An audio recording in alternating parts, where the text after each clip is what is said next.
Now, as a part of conscious leadership, we really want to deeply look at relationships. And in this particular video, we're going to explore romantic relationships in particular. The reason we want to explore romantic relationships is because they're really at the foundation of how we also relate with everyone else around us. How we relate to our romantic partner is very much a reflection to how we relate to our friends, colleagues, other family members, etc. And how we relate to our romantic partner is very much a reflection how we've related with our parents when we were very young. And so the first question I want to ask you is, what does love mean to you? And just sit with that question for a moment and just allow that to ripple through your system as you consider this question. What does love mean to you? And see what arises, what words or sensations or maybe images start to pop up. Maybe certain feelings or somatic responses.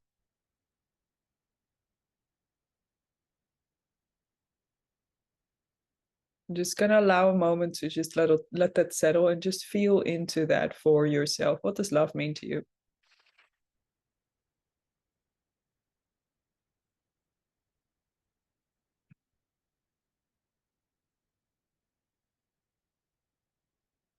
Take a moment. If you need more time, pause the video now. Otherwise, continue. Now, a real deep question now is, what does it really mean to you? What does love really, really mean to you? On a deeper level, the core of your being, what does love really mean to you?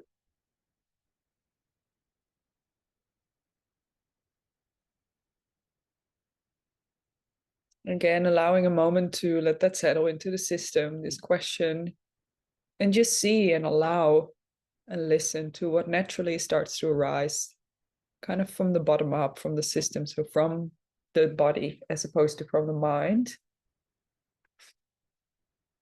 What does love mean to you? Really mean to you?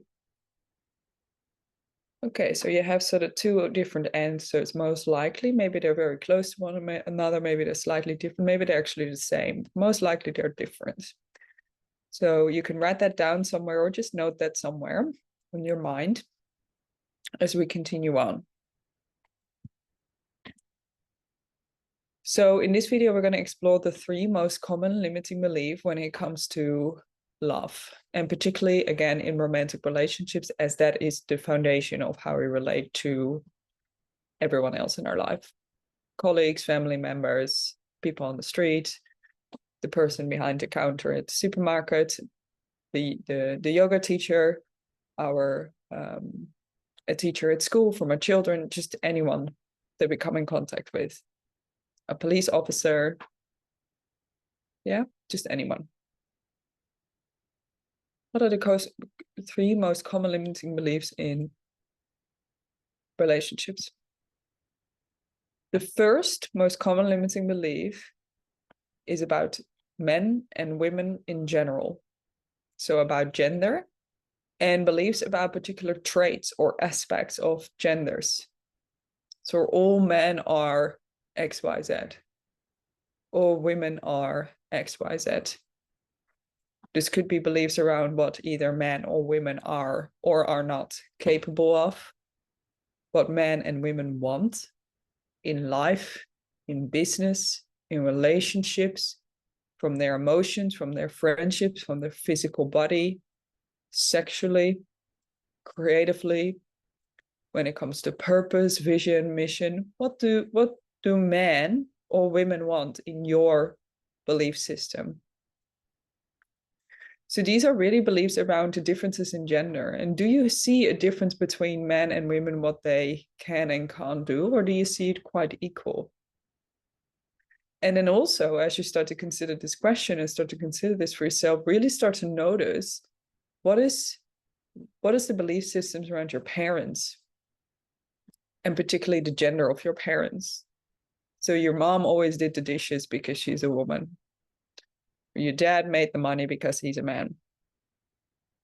Or is it simply because that was their agreement? And really start to pull this apart. Now, of course, our belief system gets influenced for a large part by our parents and also how we see them interact with one another. So we watch, of course, our parents as the first male and female embodiment. For most of us, maybe some of us have two moms or two dads, could be possible as well, or we don't have a dad or a mom in our life anymore. It could be various constellations, but generally speaking, we have two parents with two different genders. And we learn from that, and how our two parents relate to one another is very much how we learn to perceive how they relate to the opposite gender. And so our parents influence a lot of our belief system in regards to this. They might say certain things or share certain things with us about their past experiences, which influences our belief systems. And then, of course, our friends. They influence a lot in terms of what we believe or don't believe, including all past friends, so past experiences with friends. Yeah, so all of our past experiences as well that form our beliefs. And then also what our friends and also our larger culture believes about men and women. So the culture that you grow up in is very determined for a large part around men and women, and also masculine and feminine energy, which is the next one. So beliefs around masculine and feminine energy. Now, if you're not familiar with masculine and feminine energy doesn't have to do with gender per se. Every male has masculine and feminine energy, and every female has masculine and feminine energy. But we can have different beliefs around what masculine and feminine energy is. Is one better than the other? Is one more useful than the other? Is one more loving than the other? Is one more gentle, more powerful, more this, more that? So all of these beliefs influence our relationship to men and women, and also to genders. And also, therefore, our relationship with love, and particularly our romantic partner.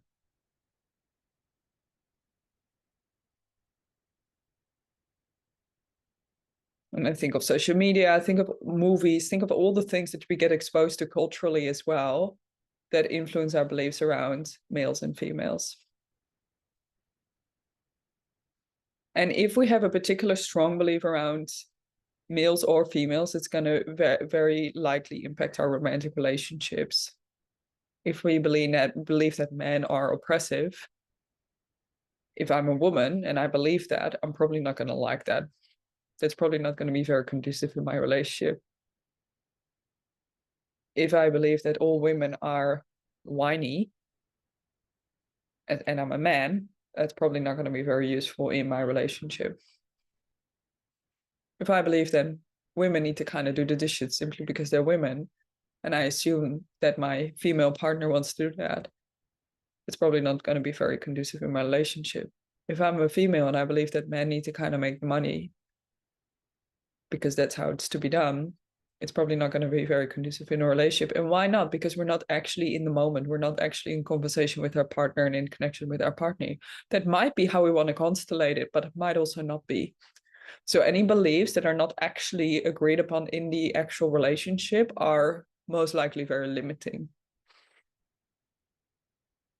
Yeah, so they're going to limit our perception and interactions with our partner and relationship to love as well. Now, the second big belief is that love is a burden. And on a conscious level, these are unconscious limiting beliefs, yeah? So on a conscious level, you might believe, no, love is not a burden. I think love is beautiful, and it's expansive, and it's creative, and it has all sorts of possibilities, and it's joyful. This is we're speaking unconsciously, yeah? So this is not on a conscious level. So really feel into that, because if there is some aspect of you, we want to be honest, right? If there's some aspect of you that really believes that love is quote unquote hard work, that it's a lot of responsibility and you kind of feel it in your shoulders, that it's heavy. In other words, you really need to be there for the other. It's really heavy. It's a lot of responsibility. And in that sense, it is a burden. It's not light, it's not free, it's heavy, right? I believe this. This person tends to fight for their autonomy and freedom a lot in the relationship. So this is how it shows up more behaviorally, or maybe a certain thoughts or feelings. So this person tends to really want more freedom, more autonomy, because love means it is a burden. Love means a lot of responsibility, a lot of heaviness. And again, this could be influenced by past relationships. It could be influenced by parents. And this is very much influenced by attachment style, which we come to later as well. So this one is tends to be more associated with the avoidant attachment style. Doesn't have to be, but tends to be. Because love is hard work. It's a burden. The third limiting unconscious belief, this is not conscious, this is unconscious, is that love means abandonment. So this person on an unconscious level believes that the partner will leave in some way, that they will be left behind, they will be abandoned, and that their partner doesn't care as much. They feel kind of rejected in the relationship, even if the two people are together. The partner doesn't care as much as they do, at least. And they feel small sense of rejection in tiny little things. It could be, hey, could you pass me that plate? And the partner might not want to do it, or is busy with something else, and they feel this sting of rejection. So it could be manifested in really tiny things, including with the second piece as well. It isn't a big belief system that sits right in the middle and center of the table between two people. Often it's unconscious, which means it's very much hidden underneath all sorts of other patterns and beliefs, but it can show up in subtle ways. And this is really what you want to look for if you want to work with this in a conscious level. So this person tends to fight for connection and merging. And this person tends to be more operated, if we look at anxious attachment style again, tends to be more on the anxious attachment style. So this person most likely has been in some way left by a parent has left, or they felt left behind, they felt alone in some way, they felt not cared for.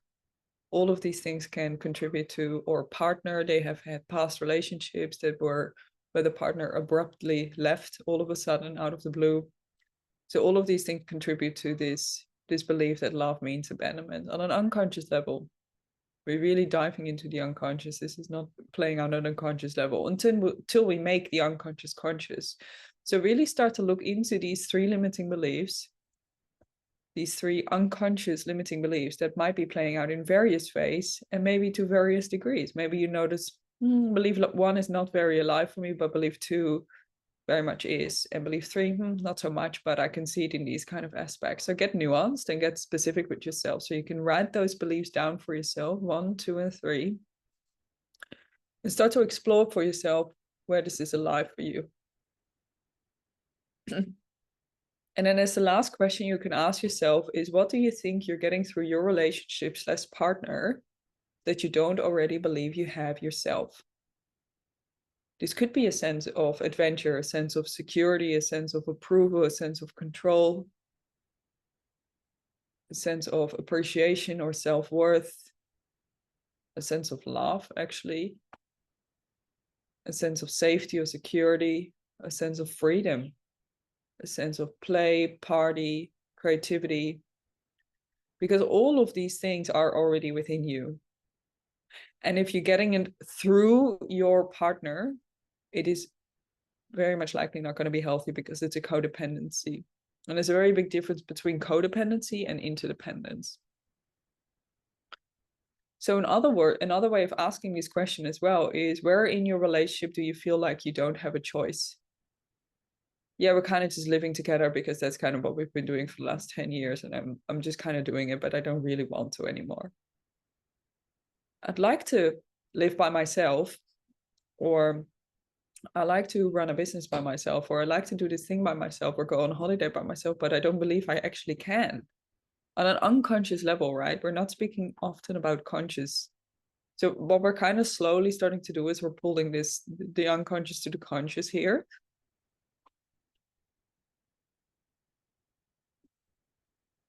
Or I don't believe I can take care of my child alone without my partner. Or I don't believe I'm an important person in the world without my partner. Or I don't believe I belong to society without my partner. Or I don't believe I'm doing the right thing if I'm not married and have kids and live in this house with this dog, for example. I'm just painting sort of the typical Western lifestyle. I don't believe I'm worthy of love. I don't believe I'm beautiful, capable, joyful. I don't believe I can ever experience any real joy without my partner. Well, all of these things are limiting beliefs that are very much gonna limit your quality of life and your relationship, because it's a burden on the other. Actually, it is actually a burden on the other, because we want to move through a space, and this is a very free space to be in, which not many humans actually on an embodied level operate from, is that we don't need anything from anyone. We're almost going into third tier of consciousness, and almost only 1%, maybe 2% is really genuinely operating on this level where they don't need any, but it's very much possible for you. So I'm sharing it anyway, as it's very much possible and within your reality. If you realize you don't need anything from anyone, you're perfectly happy by yourself. If this was the situation for the rest of your life, you will be perfectly content by yourself.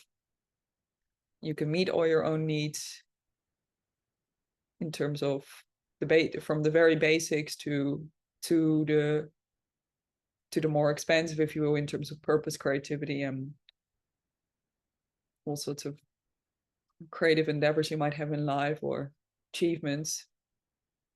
You can meet all those needs through yourself, essentially. And then love is a choice.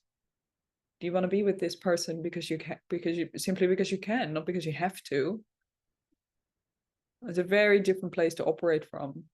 And if you are in a romantic relationship and you kind of want to sense test this, go away for 3-4 weeks, or really start to deeply talk about your relationship and start to really test this in a healthy way. Yeah, but start to really explore this. And if there's some level of resentment or conflict in the relationship, conflict on a certain level is good, right? Because that's a part of a relationship and you want to resolve it. How you resolve conflict is a whole different story. But if you feel that some, like a consistent level of conflict, or you kind of feel like you're not really with the person anymore, you kind of just grew apart, then most likely some of this is at play. So start to play with this, have fun, and reach out if you have any questions. Thank you.